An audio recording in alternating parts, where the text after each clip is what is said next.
Tanya, how do you respond to the buyer broker saying, "Oh, it's not your money, it's the seller money. So why don't you give me a commission, my fee? It's not your money." If they said that, how you gonna respond to them?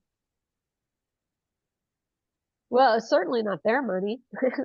And I have a contract with my seller, so if the seller is supposed to pay me or has agreed to pay me a certain amount, then that is what they've agreed to pay me for my services. Thank you. So,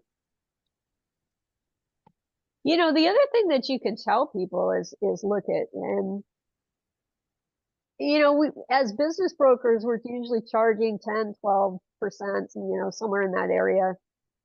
And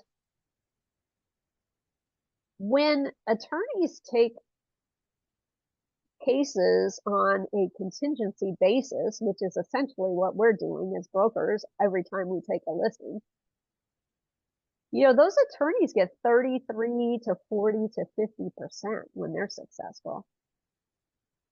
So somebody complaining about paying a 10 or 12% fee or whatever, you know, I just say, well, I mean, you're just lucky that I'm not your attorney, because it would be 35 or 40% if I was handling it that way.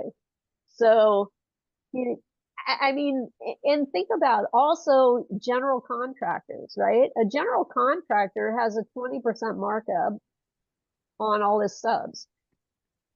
So the general is making 20%. You know, print brokers are making 15 to 20% when they're brokering a print job. So what we charge is really not a huge amount in the overall scheme of things when you compare to other professionals. I love And so that. yeah, so when people start trying to nickel and dime you, or when sellers start trying to nickel and dime you, it's just like, hey, look it, this is the profession that I'm in. This is, you know, this is our fee structure.